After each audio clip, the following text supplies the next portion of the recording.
care about you. Ellie, please. Just fucking die already! Ellie, your essay. It's a really good essay. I just thought that maybe we could spend some time with each other. Let's spend time with you. You're disgusting. I can pay you. Stand up and walk over to me.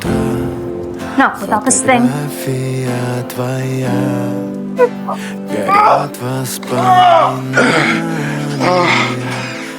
You're going to the hospital. No, if you want help, read it to me, please. Fuck you! Ellie!